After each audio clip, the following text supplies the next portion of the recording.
Senior సంపాదకులు Telakapalli Ravi గారు సిద్ధంగా ఉన్నారు. రవి గారు నమస్తే సార్. నమస్తే వర్మ. సార్ నాదెండ్ల భాస్కర్ రావు గారు కన్నుమూత 90 ఏళ్ల వయసులో.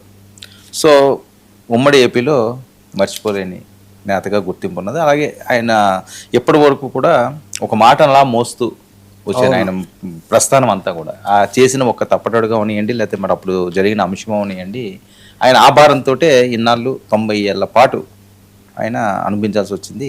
నాదెండ్ల భాస్కర్ రావు ఆయన రాజకీయ జీవితం కోసం చెప్తే ఏం చెప్తారు? ఖచ్చితంగా నాదెండ్ల భాస్కర్ రావు గుర్తుంటాడు. దేశ చరిత్ర, రాష్ట్ర చరిత్రలోనే కాదు దేశ చరిత్రలో కూడా ఆయన నిర్వహించిన పాత్ర. నిజానికి ఆయనకు ముందు ఆయన తర్వాత కూడా అనేక మంది అధికారంలో ఉన్న ప్రభుత్వాలను ముఖ్యమంత్రులను కూల్చేయడం, తాము రావాలని చేయటం ఇట్లాంటివి జరుగుతూ వచ్చాయి. ఆ జాబితాలో అతి తక్కువ కాలం నెల రోజులే ఆంధ్రప్రదేశ్లో ఉన్న వ్యక్తి నాదెండ్ల భాస్కర్ రావు. ఉత్తరప్రదేశ్లో ఒక ఆయన ఉన్నాడు, జగదాంబికా పాలని, ఇప్పుడు లోక్సభలో ఉంటాడు. ఆయన అయితే 3 రోజులే ఉన్నాడు. 3 రోజులు మళ్ళీ తీశారు. నితీష్ కుమార్ కూడా ప్రమాణ స్వీకారం చేసి వారం రోజుల్లోనే ఏదో దిగిపోయింది. చాలా ఉన్నాయి ఇలాంటి ఉదాహరణ. నాదెండ్ల భాస్కర్ రావు విషయానికి వస్తే 2 కారణాల వల్ల ఆయన ఖచ్చితంగా అంత తొందరపడి కూర్చున్న కోయిల్లాగా ఆయన ఎన్టీ రామారావును ఆయన అమెరికా వెళ్ళినప్పుడు ఆ స్థానంలోకి తను వచ్చారు.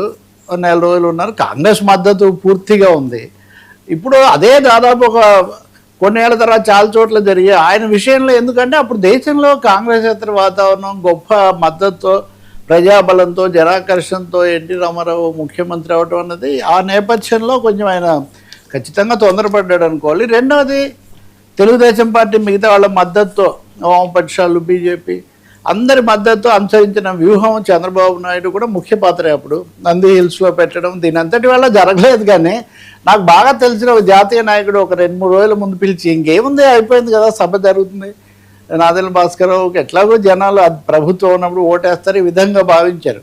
కానీ కొత్త చరిత్ర మళ్ళీ పునరుద్ధరణ అన్నది ఒక ముఖ్యమంత్రిని మళ్ళీ పునరుద్ధరించడం ఎన్టీఆర్తో మొదలైంది. బట్ నాదెండ్ల భాస్కర్ రావును ఎన్టీఆర్, నేను వాస్తవంగా ఒకరోజు విజయవాడలో కెనాల్ గెస్ట్ హౌస్లో ప్రెస్ కాన్ఫరెన్స్, ఎన్టీ రామారావు గారు అప్పుడు ఇంకా చైతన్య యాత్ర కూడా మొదలు కాల, అప్పుడప్పుడే ప్రకటిస్తున్నారు.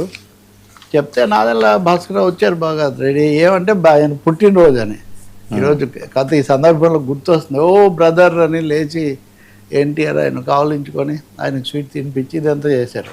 మీకు రాజకీయాల అనుభవం లేదు కదండి, వీరున్నారు అని రామారావు, నాదెండ్ల భాస్కర్ రావు, నల్లపరెడ్డి శ్రీనివాస్ ఇద్దరు వేరు పరిస్థితుల్లో వెళ్ళిపోయారు. నాదెండ్ల భాస్కర్ రావు నెల అయిన తర్వాత, కానీ ఆయన చేసిన కొన్ని చర్యలు ఇప్పటివరకు కొనసాగాయి. కొన్ని కాలేజీలనండి, కొన్ని పద్ధతులనండి ఉన్నాయి. కానీ దానికంటే నాకు కొంచెం మనం చెప్పుకోదగింది ఏదైనా ఉంటే, అంత తీవ్రంగా దెబ్బతిని ప్రజాగ్రహానికి గురైనప్పటికీ ఆయన ప్రజా జీవితం నుంచి విరమించుకోలేదు. మళ్ళీ పార్లమెంట్ సభ్యుడయ్యారు. మళ్ళీ ప్రజా జీవితంలో ఆయన చివరి కొనసాగుతూ వచ్చారు. ఇంకొకటి, కొత్త వివాదాలను తెచ్చుకోలేదు. మాటల దూకుడు ఉంటుంది, కొంచెం అవతలాలను హేళన చేస్తూ తీసవతలు పడేయడం. ముఖ్యంగా రామారావు గారు అంటే ఆయనకు ఒక తీవ్రమైన వ్యతిరేకత. ఆయన ఆత్మకథ చదివితే రామారావు గారిలో మనం ఇతరత్ర చూడని కొన్ని కోణాలు కనిపిస్తాయి. అంటే చాలామంది ఏమనుకుంటారంటే ఆయన ఆవేశంలో వచ్చారో, ఆకర్షణతో వచ్చారో. కాదు, ఎన్టీఆర్లో చాలా లోతైన రాజకీయం ఉంది. ఆయన ప్రతి అడుగులో రాజకీయం ఉంటుందని నాదెండ్ల భాస్కర్ రావు తన ఆత్మకథలో చాలా ఉదాహరణలతో చెప్తారు. ఇంకా ఒక ఆసక్తికరమైన 78లో ఆయన మొదటిసారి శాసనసభకు పోటీ చేసినప్పుడు విజయవాడలో న్యూ ఇండియా హోటల్ సెంటర్ బహిరంగ సభ, చిన్న సభలు జరిగేవి. అప్పుడే ఆయన ధిక్కారం, దేన్ని పెద్ద ఖాతరు చేయను, నేను ఎవరంటున్నారు, అందరికీ నేను ఏదో చూపిస్తాను. సో చెన్నారెడ్డితో ఆయనకి ఎప్పుడు పడలేదు, ఎన్టీఆర్తో అయితే పూర్తిగా. రామారావు గారి కంటే రామోజీరావు మీద ఆయన ఎక్కువగా ఉండేది. ఎందుకంటే రామోజీరావు నెవర్ యాక్సెప్టెడ్ భాస్కర్ రావు. అది తర్వాత కూడా ఇంకా అనేక రూపాల్లో జరిగింది. అందువల్ల నేను గమనించింది, ఇప్పుడు చెప్పుకోవలసింది ఏమంటే, ఒకసారి తిరస్కరణకు గురై తప్పు చేసినా కానీ మళ్ళీ ప్రజా జీవితంలో కొనసాగడము, సంబంధం చేసుకోవటము. ఇప్పుడు ఆయన కుమారుడు నాదెండ్ల మనోహర్, ఆయన స్పీకర్ స్థానానికి కూడా వచ్చి ఇప్పుడు మంత్రిగా ఉండి రాష్ట్ర రాజకీయాల్లో చాలా ముఖ్య పాత్ర వేరే పార్టీ ద్వారా వహించటం.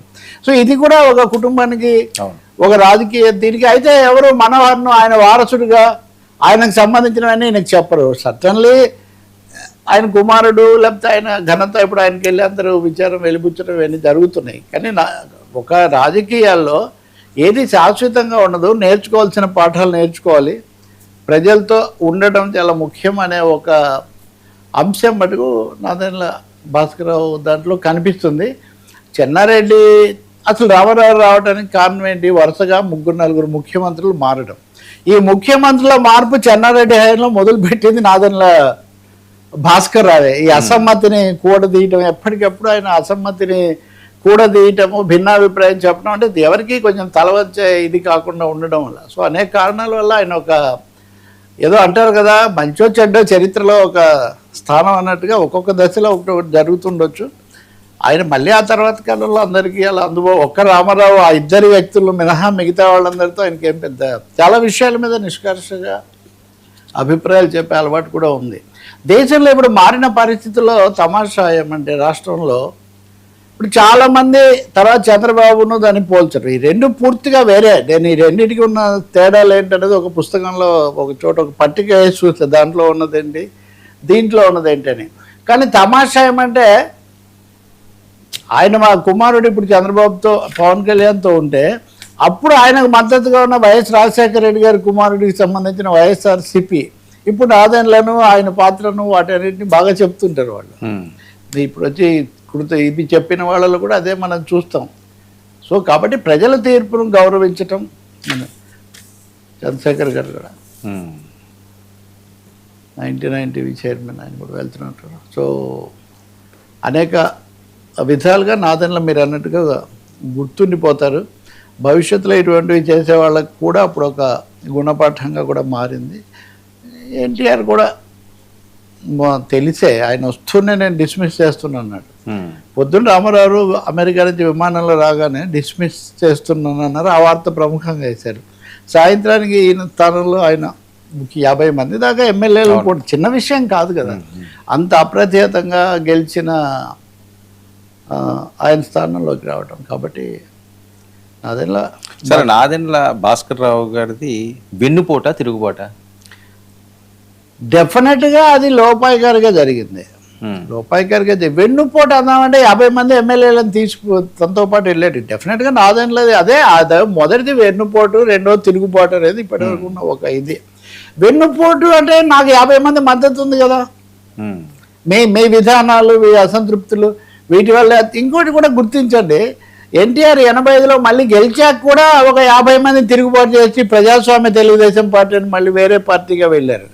సో విత్ ఆల్ రామారావు గారి పట్ల ఉండే పూర్తి గౌరవంతో పాటు ఆయన నా వ్యక్తిగతంగా ఆయన విధానము, ఆయన నిర్ణయాలు అనే వాటితో ఒక రాజకీయ నాయకత్వం ఇవ్వలేకపోయినట్టుగా కనిపిస్తుంది. నాదెండ్ల భాస్కరరావు దానికి చేశాడు.